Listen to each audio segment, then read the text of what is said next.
Hello guys, welcome back to my channel. तो आज हम अकाउंटिंग की बेसिक टर्मिनोलॉजीज की बात करेंगे। कल भी हमने बेसिक टर्मिनोलॉजीज की बात की थी। आज ये पार्ट 2 है जिसमें हम कुछ और टर्म्स को डिस्कस करेंगे। ओके, तो सबसे पहला टर्म है हमारा परचेज। परचेज मतलब नॉर्मल वर्ड्स में खरीदना। ओके, लेकिन एक बिजनेस के लिए परचेज का क्या मतलब हुआ? परचेज का यहाँ पे मतलब हुआ गुड्स। अगर हम कोई प्रॉपर्टी या कोई एसेट्स खरीदते हैं तो हम उसको परचेज नहीं बोलेंगे। लेकिन अगर हम कोई सामान खरीदते हैं, गुड्स जिसको हम बेचने के लिए खरीद रहे हैं, तब हम उसको परचेज बोलते हैं। तो यहाँ पे अगर हमने कोई फर्नीचर खरीदा या मैंने ये जो बोर्ड खरीदा है, ये परचेज नहीं कहलाएगा, ये एसेट्स कहलाएगा।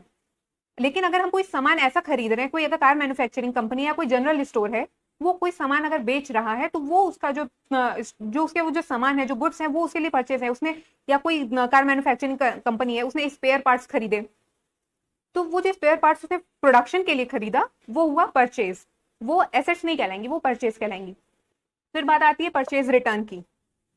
हमने जो सामान खरीदा, बिजनेस ने जो सामान खरीदा फर्दर प्रोडक्शन के लिए, अगर वो सामान बिजनेस के काम का नहीं है या फिर वो डिफेक्टिव है या कोई और रीजन से उसकी क्वालिटी अच्छी नहीं है, व्हाटसोएवर, अगर वो उस गुड्स को वापस भेज देता है सप्लायर को जिससे उसने वो सामान को खरीदा था, तब हम उसको बोलते हैं परचेज रिटर्न। मतलब हमने जो खरीदा, बिजनेस ने जो खरीदा सप्लायर से, उसको वो सामान वो वापस जो लौटा दे रहा है सप्लायर को, उसको हम बोलते हैं परचेज रिटर्न।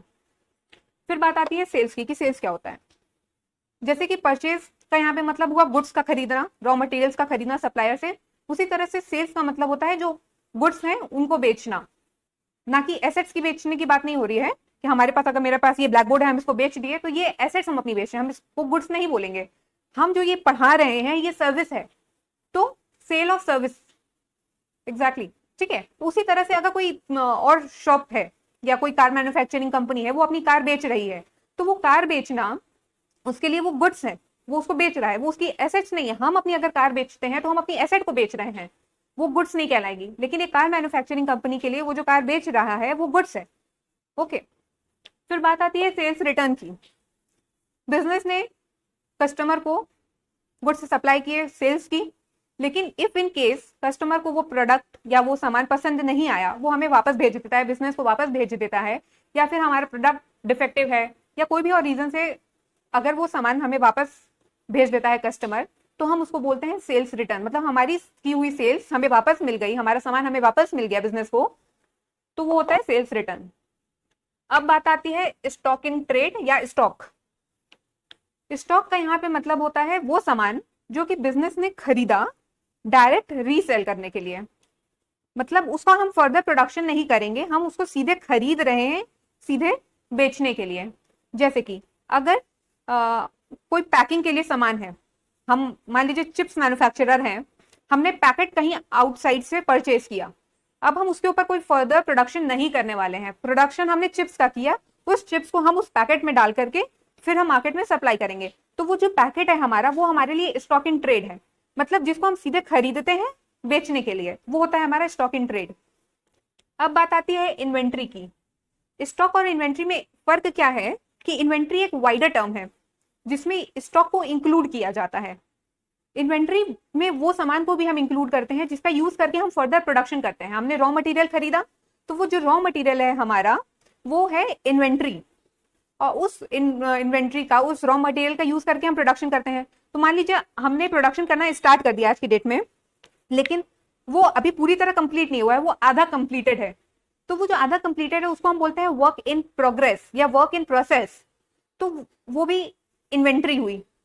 फिर हम बात करते हैं फिनिश्ड गुड्स की, कि जो सामान बन के तैयार हो गया, हमने कुछ मैन्युफैक्चरिंग की, हम चिप्स बना रहे हैं, चिप्स बन करके तैयार हो गई, पैकेट में बंद हो गई, अब वो कहलाती है फिनिश्ड गुड्स। तो इन्वेंट्री में हम raw materials, work in progress, finished goods और स्टॉक इन ट्रेड को भी इंक्लूड करते हैं। जो स्टॉक की हमने बात की कि जो हम खरीदे सीधे बेचने के लिए, उस स्टॉक को। तो इन्वेंट्री एक वाइडर टर्म है जो कि स्टॉक इन ट्रेड को भी इंक्लूड करता है और उस सामान को भी इंक्लूड करता है जो कि हम खरीदते हैं प्रोडक्शन करने के लिए और फिर उसको बेचते हैं। तो इन्वेंट्री एक वाइडर टर्म है जिसमें स्टॉक को भी इंक्लूड किया जाता है। ये देखिए, inventory of stock in trade, इसमें हम इन्वेंट्री में हम स्टॉक इन ट्रेड को इंक्लूड करते हैं। अब बात आती है ट्रेड रिसीवेबल्स की। ट्रेड रिसीवेबल्स क्या होते हैं? हमने, मतलब बिजनेस ने किसी को, कस्टमर को गुड्स सप्लाई किए, सामान बेचे, लेकिन हमने उनको वो सामान उधार पे मतलब कि क्रेडिट पे बेचा। अब हमें वो पैसा उनसे रिकवर करना है, उनसे वापस लेना है। तो वो जो सप्लायर है, सॉरी, वो जो हमारे कस्टमर्स है जिनको हमने माल बेचा है, गुड्स बेचे हैं, उनसे वो हमारे डेटर्स हुए। ओके, या उनसे जिनसे हमें पैसे लेने हैं, बेसिकली वो हमारे होते क्या है, ट्रेड रिसीवेबल्स। हमें जिनसे पैसे वापस लेने हैं, हमने उनको गुड्स बेचे, उनसे हमें पैसे लेने हैं, तो वो हुए हमारे ट्रेड रिसीवेबल्स। अब ट्रेड रिसीवेबल्स में को हम दो पार्ट में डिवाइड करते हैं, एक होता है डेटर्स और एक होता है बिल्स रिसीवेबल। डेटर्स वो पर्सन होते हैं जिनको हमने उधार पे माल बेचा और जिनसे हमें पैसे लेने हैं, वो हुए हमारे डेटर्स। और बिल्स रिसीवेबल, अब बात आती है बिल्स रिसीवेबल की। हम ए हैं, ए सप्लायर है, इसने बी को, जो कि एक कस्टमर है, इसको माल बेचा 50,000 का, लेकिन बी ने अभी तक पेमेंट नहीं की है। ए ने उसको एक डॉक्यूमेंट इशू किया। अभी डॉक्यूमेंट होता क्या है, इस डॉक्यूमेंट को हम बोलते हैं बिल ऑफ एक्सचेंज। ये बिल ऑफ एक्सचेंज बेसिकली होता क्या है कि ए एक डॉक्यूमेंट लिखता है बी के लिए, जिसमें वो ये मेंशन करता है कि इतना पैसा बी ए को देगा एक स्पेसिफाइड डेट पे। जैसे मान लीजिए ए ने बी को डॉक्यूमेंट जो इशू किया 50,000 का, उसमें ए ने बोला कि तुम हमको पेमेंट 3 तारीख को 12वें महीने में करोगे पेमेंट, इस तारीख तक तुम्हें पेमेंट हमें करनी है। आज के डेट में ए ने बी को सामान बेचा, लेकिन बी ने पेमेंट नहीं की है, तो ए ने उसको एक डॉक्यूमेंट लिख दिया जिसपे उसने बोला कि तुम 3 दिसंबर को हमें पेमेंट हर हाल में कर देना। जिसके बदले में बी उस डॉक्यूमेंट पे अपना सिग्नेचर करके उसको एक्सेप्ट कर लेता है कि ठीक है, हम इस तारीख तक तुम्हारी पेमेंट कर देंगे, या फिर उसके पहले या जब भी आप पेमेंट मांगोगे हम आपको पेमेंट कर देंगे। तो इस डॉक्यूमेंट को बोला जाता है बिल ऑफ एक्सचेंज। ये जो डॉक्यूमेंट ए मतलब जब जो कि सप्लायर कस्टमर को इश्यू करता है पेमेंट के लिए फ्यूचर में, उसको हम बिल ऑफ एक्सचेंज बोलते हैं। तो ये बिल ऑफ एक्सचेंज ए के लिए क्या हुआ, ए के लिए वो होता है बिल्स ऑफ रिसीवेबल। ए ने बी को डॉक्यूमेंट लिखा, बी ने उसको एक्सेप्ट करके ए को वापस भेज दिया कि ठीक है, हम आपको इस डेट पे पेमेंट कर देंगे। तो ए ने उस बिल को रिसीव किया बी से एक्सेप्ट होने के बाद, तो ए के लिए वो डॉक्यूमेंट हो गया बिल्स रिसीवेबल, जो कि हम यहाँ बोल रहे थे। मतलब कि हमें बी से पेमेंट लेनी है जो कि हमें फ्यूचर डेट पे मिलेगी, बट उसके बदले में हमें एक अश्योरेंस मिल गया कि हमें वो पेमेंट मिल जाएगी फ्यूचर डेट पे। अब आती है ट्रेड पेबल्स की। ट्रेड पेबल्स क्या होते हैं, हम मैन्युफैक्चरिंग करने के लिए सप्लायर्स से जो रॉ मटेरियल्स खरीदे, तो हमने अगर क्रेडिट पे मतलब उधार पे अगर वो रॉ मटेरियल्स को खरीदा है, हमने उसकी पेमेंट अभी तक नहीं की है, तो जो सप्लायर्स हैं हमारे जिनको हमें पेमेंट करनी है, वो हुए ट्रेड पेबल्स। ठीक है, मतलब बिजनेस को जिसको पेमेंट करनी है वो हुए ट्रेड पेबल्स। अब इसमें बात आती है क्रेडिटर्स। क्रेडिटर्स बेसिकली सप्लायर्स जिनसे हमने रॉ मटेरियल खरीदे, उधार पे खरीदे, हमने जो भी सामान एक्सवाइजेड कोई भी सामान अगर हमने उधार पे खरीदा है, तो वो हो गए हमारे क्रेडिटर्स, जिनको हम फ्यूचर में पेमेंट करेंगे। अब जैसे कि बात हुई थी बिल्स रिसीवेबल, ए के लिए क्या हुआ, ये डॉक्यूमेंट बिल्स रिसीवेबल, लेकिन बी के लिए उसको पेमेंट करनी है, उसने उस बिल को एक्सेप्ट करके वापस भेज दिया, बी लायबल है पेमेंट के लिए, तो ये डॉक्यूमेंट बी के लिए क्या हुआ, बिल्स पेबल। उसको फ्यूचर डेट में उस बिल का भुगतान करना है, उस बिल के बिहाफ पे, उस अपने बिहाफ पे जो उसने जो डॉक्यूमेंट इशू किया है अभी आज के डेट में, तो 2-3 महीने बाद उसको पेमेंट करना है। तो ये डॉक्यूमेंट बी के लिए हुआ बिल्स पेबल। तो हम अगर पेमेंट कर दिए तो क्रेडिटर्स खत्म हो जाएंगे, लेकिन हमने अभी चूंकि पेमेंट नहीं की है, तो हमने अगर डॉक्यूमेंट इशू कर दिया मतलब एक्सेप्ट कर लिया अगर कि हम फ्यूचर में आगे आने वाली डेट में अगर हम पेमेंट करेंगे, तो वो हो गया हमारे लिए बिल्स पेबल। ओके, अब बात आती है गुड्स क्या होता है। हमने स्टॉक की बात की, हमने इन्वेंट्री की बात की, अब बात आती है गुड्स। इन्वेंट्री में हमने बोला कि इन्वेंट्री में हम वो सामान को इंक्लूड करते हैं जिनका यूज करके हम फर्दर प्रोडक्शन करते हैं, और उन सामान को भी हम इंक्लूड करते हैं जिनको हम सीधे बेचने के लिए खरीदते हैं। ठीक है, लेकिन गुड्स में क्या होता है, गुड्स में हम वो सामान इंक्लूड करते हैं जो कि हम सीधे खरीदते हैं बेचने के लिए, मतलब कि स्टॉक इन ट्रेड, और फिनिश गुड्स जो हमने मैन्युफैक्चर किया। इसमें हम इन्वेंटरी ऑफ रॉ मटेरियल और वर्क इन प्रोग्रेस को इंक्लूड नहीं करते हैं। गुड्स बेसिकली वो सामान हुए जो कि तैयार हैं अभी बेचने के लिए, जो रुके हुए या बने हुए या आधे बने हुए जो पड़े हैं उनको हम इसमें इंक्लूड नहीं करते हैं। गुड्स बेसिकली मतलब होता है जो सामान अभी रेडी है, जिसको हाथ के हाथ हम अभी बेच सकते हैं। तो गुड्स में जो सामान हमने खरीदा सीधे बेचने के लिए वो आता है, और जो सामान हमने प्रोड्यूस किया जो कि पूरी तरह से तैयार है मार्केट में सेल करने के लिए, वो आता है गुड्स के अंदर। फाइन। अब हम बात करते हैं कॉस्ट, कि कॉस्ट क्या होता है। सिंपल, हम गुड्स मैन्युफैक्चर कर रहे हैं तो उस गुड्स को मैन्युफैक्चर करने में हमारी क्या लागत आई, हमारा क्या खर्चा बैठा, तो उसको हम बोलते हैं कॉस्ट। इस कॉस्ट में हम लोग एक तो गुड्स को मैन्युफैक्चर करने का कॉस्ट आता है, मैन्युफैक्चरिंग कॉस्ट, और एक कॉस्ट होती है इनडायरेक्ट कॉस्ट जो हम बोलते हैं, जो रीसेलिंग से या सॉरी गुड्स को मैन्युफैक्चर करने के बाद जो सेलिंग के लिए, बेचने के लिए जो खर्चे आते हैं उनको हम बोलते हैं, उनको भी हम इस कॉस्ट में इंक्लूड करते हैं। तो कॉस्ट बेसिकली दो तरह के हो गए, एक डायरेक्ट कॉस्ट और एक इनडायरेक्ट कॉस्ट। डायरेक्ट कॉस्ट का क्या मतलब हुआ, मैन्युफैक्चर करने के लिए कोई सामान का जो खर्चा हुआ। हम अगर ये पेन मैन्युफैक्चर कर रहे हैं तो इसमें जो इस पेन को मैन्युफैक्चर करने के लिए जो मेरी खर्च आई, मतलब ये जो इसकी बॉडी है, इसके अंदर जो इंक है, नीडल है, तो इस पूरे इस मार्कर को मैन्युफैक्चर करने में जो भी हमारा खर्च आया वो हुआ डायरेक्ट कॉस्ट या डायरेक्ट एक्सपेंस। फिर हमारी बात आई इनडायरेक्ट की, इस सामान को इस मार्कर को बेचने में हमारा जो बेचने में जो खर्च आया उसको हम बोलते हैं इनडायरेक्ट कॉस्ट। अब बात आती है वाउचर की, कि वाउचर क्या होता है।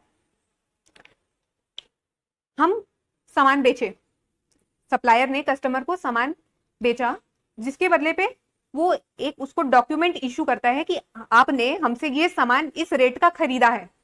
तो वो जो डॉक्यूमेंट होता है वो होता है वाउचर। हम किसी स्टोर पे जाते हैं सामान खरीदने, वो हमें एक डॉक्यूमेंट लिख के देता है या प्रिंटेड डॉक्यूमेंट देता है, जिसपे हम जो जो सामान खरीदे होते हैं उनका सीरियल नंबर, उसका नाम, और उस पर क्या टैक्स अमाउंट है और कितना क्या अमाउंट हमको बेसिकली उस सामान का पड़ा, वो सब उस पर लिखा होता है। तो वो जो डॉक्यूमेंट होता है हम उसको बोलते हैं वाउचर, जो कि एक सप्लायर कस्टमर को इशू करता है, जिसके बेसिस पे फिर कस्टमर सप्लायर को पेमेंट करता है। अब बात आती है डिस्काउंट की। डिस्काउंट हम लोग सब जानते हैं कि हमने अगर कोई सामान खरीदा तो उसपे जो सप्लायर ने हमें जो छूट प्रोवाइड की, जो हमें कंसेशन, जो रिबेट प्रोवाइड किया, उसको हम डिस्काउंट बोलते हैं।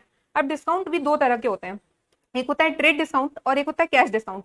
ट्रेड डिस्काउंट वो डिस्काउंट होता है जो कि सामान के एमआरपी पे दिया जाता है, कि अगर मान लीजिए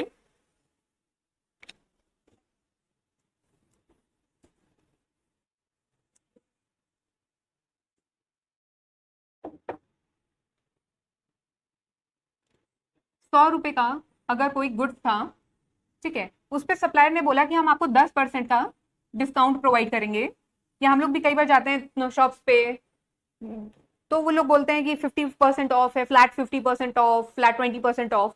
तो वो जो फ्लैट वाला जो डिस्काउंट होता है या अप टू वाला वट एवर, उस डिस्काउंट को जो हमें एमआरपी पे मिलता है उस डिस्काउंट को हम क्या बोलते हैं, ट्रेड डिस्काउंट। अब जैसे इस पे अगर 10% का डिस्काउंट मिला तो प्राइस कितना पड़ा, ₹90। तो कस्टमर को ये ₹90 पे करने पड़ेंगे, ठीक है। तो ये जो 10% का डिस्काउंट हुआ, जिसको हम इस डिस्काउंट को हम बुक्स ऑफ अकाउंट्स में नहीं दिखाते, क्योंकि हम बुक्स ऑफ अकाउंट में सीधे जो प्राइस हमें मिला ट्रेड डिस्काउंट के बाद वो अमाउंट हम दिखाते हैं। मतलब कि ये ₹90 सप्लायर अपने बुक्स में दिखाएगा कि हमने ₹90 का माल बेचा, ना कि वो ₹100 का दिखाएगा। तो हम ट्रेड डिस्काउंट को बुक्स ऑफ अकाउंट्स में हम इंक्लूड नहीं करते हैं, हम उसको शो नहीं करते हैं। लेकिन अब बात आती है कैश डिस्काउंट की। अब मान लीजिए कस्टमर को ये ₹90 पे करना है, लेकिन वो मान लीजिए अभी अग्री नहीं है पेमेंट करने के लिए, वो बोलेगा कि हम फ्यूचर में पे करेंगे। ये बेसिकली होता क्या है कि सप्लायर और बिजनेस के केस में कि कोई बिजनेस रॉ मटेरियल परचेज करता है सप्लायर से, तो वो तुरंत पेमेंट नहीं करता है। सप्लायर बोलता है कि ठीक है आप पेमेंट अभी मत कीजिए, लेकिन अगर आप 1 महीने के अंदर अंदर या 1 हफ्ते के अंदर या 15 दिन, मतलब जो भी सप्लायर सही समझे उसके हिसाब से उसको बिजनेस को एक ऑफर देता है कि आप इतने इस टाइम के अंदर अगर आप पेमेंट कर देते हैं तो हम आपको एक fixed rate of discount provide करेंगे कॉस्ट इस अमाउंट के ऊपर, जिसको हम बोलते हैं कैश डिस्काउंट। मतलब कि अगर मान लीजिए ए ने बी को सामान बेचा 10,000 का, ए सप्लायर है, बी जो है एक बिजनेस है, ठीक है। ए ने बी को 10,000 का सामान बेचा, जिसपे ए ने पहले तो 10% का डिस्काउंट प्रोवाइड किया, ट्रेड डिस्काउंट। तो बी को कितना अमाउंट पड़ा इस प्रोडक्ट का, 9,000। लेकिन बी अभी पेमेंट करने के लिए अग्री नहीं कर रहा है, वो उधार पे माल खरीदना चाहता है, वो फ्यूचर में पेमेंट करना चाहता है। ए ने बोला कि ठीक है, आप अभी मत पेमेंट करो, आप 1 हफ्ते बाद पेमेंट कर देना। अगर आप 1 हफ्ते के अंदर अंदर पेमेंट कर देते हो तो हम आपको एक्स्ट्रा 2% का डिस्काउंट देंगे। लेकिन अगर आप 1 हफ्ते के बाद पेमेंट किए तो ये डिस्काउंट आपको नहीं मिलेगा। ये डिस्काउंट आपको तभी मिलेगा जब आप 1 हफ्ते के अंदर अंदर पेमेंट कर दोगे। तो बिजनेस वाला भी सोचेगा कि हाँ यार चलो 2% का डिस्काउंट मिल रहा है तो हम 1 हफ्ते के अंदर पेमेंट कर देते हैं। तो अगर ये 2% का डिस्काउंट उसको और मिलता है तो उस केस में बी को कितना पेमेंट करना पड़ेगा?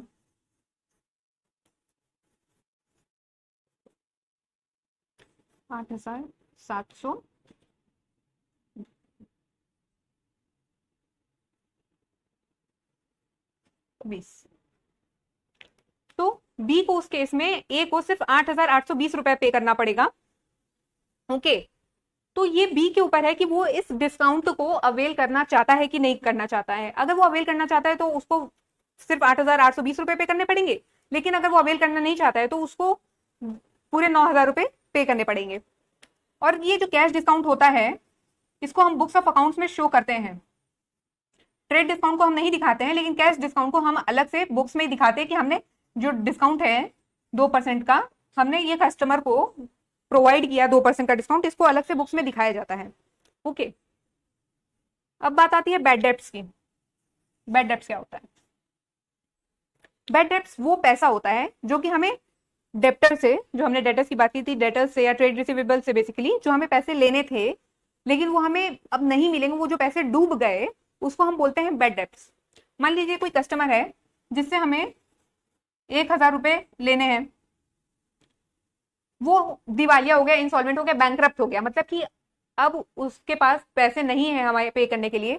तो क्या होता है कि जब कोई इंसान बैंकरप्ट हो जाता है तो उसकी जितनी भी प्रॉपर्टी और एसेट्स होती हैं उसको बेचा जाता है ताकि उसमें से पैसे रिकवर किए जा सके, उसके एसेट से, उसके सारे सामान से, प्रॉपर्टी से पैसे रिकवर किए जा सके, ताकि जो पैसे डूब रहे हैं वो कम से कम नुकसान हो, इसलिए उनके उसके सारी प्रॉपर्टीज को बेचा जाता है।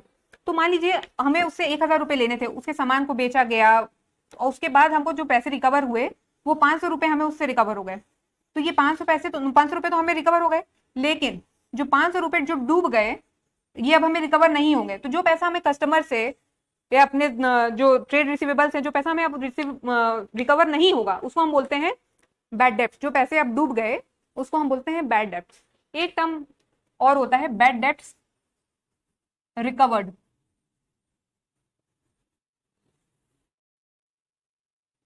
ये क्या होता है?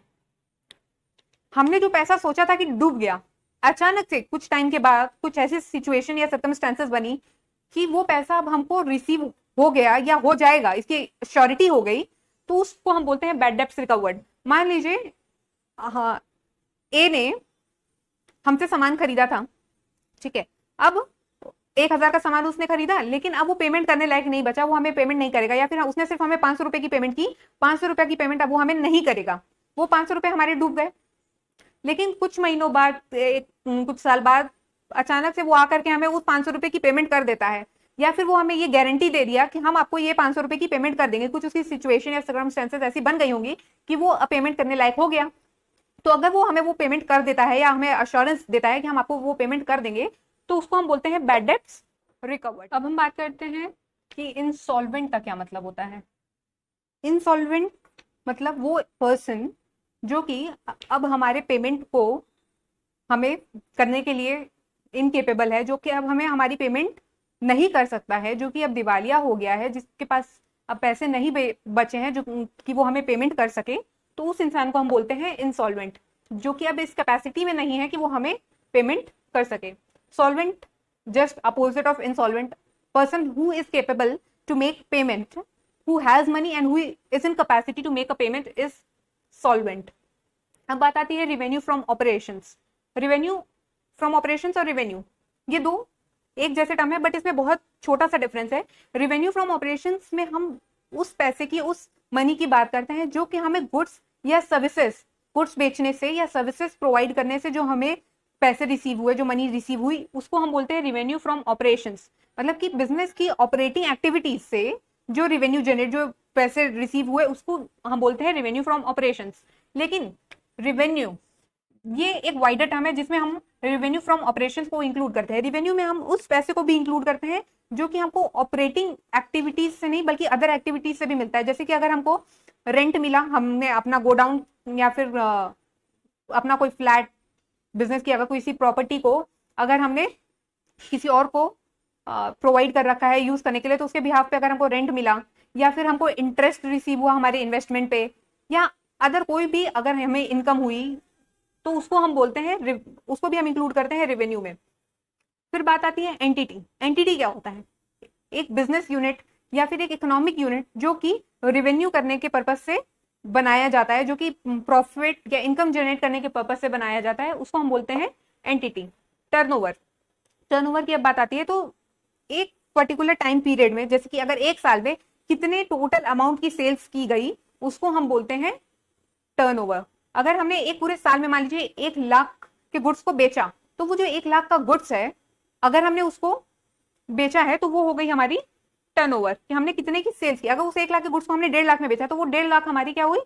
टर्नओवर। अब बात आती है इन्वेस्टमेंट। इन्वेस्टमेंट क्या होता है? हमने अपना कहीं भी पैसा कुछ रिटर्न पाने के लिए जहां पे भी लगाया, अगर हमने फिक्स डिपॉजिट में पैसे लगाए हैं जिसके बाद कुछ एक पर्टिकुलर टाइम पीरियड के लिए, मान लीजिए 10 साल के लिए हमने अपने पैसे को फिक्स डिपॉजिट में लगा दिए, तो अब उस 10 साल के लिए हमको उस पैसे पे इंटरेस्ट मिलता रहेगा। तो वो जो इन्वेस्टमेंट हमने की, जो पैसे हमने अपने उस फिक्स डिपॉजिट में लगाए, वो क्या हुई? हमारी इन्वेस्टमेंट। या फिर हमने किसी कंपनी के शेयर्स में या उनके डिबेंचर्स में जो पैसे लगाए, अपने पैसे जो हम उनके शेयर्स को खरीदे, तो हमने बेसिकली अपने पैसे को उस कंपनी में इन्वेस्ट किया, तो वो क्या हुई? इन्वेस्टमेंट। अब बात आती है लाइव स्टॉक। लाइव स्टॉक क्या होता है? घोड़े, बुल स्टॉक, हॉर्सेस, ये सबको हम क्या बोलते हैं? Live stock. Okay, thank you all of you. We will meeting next class. Till then take care, bye bye.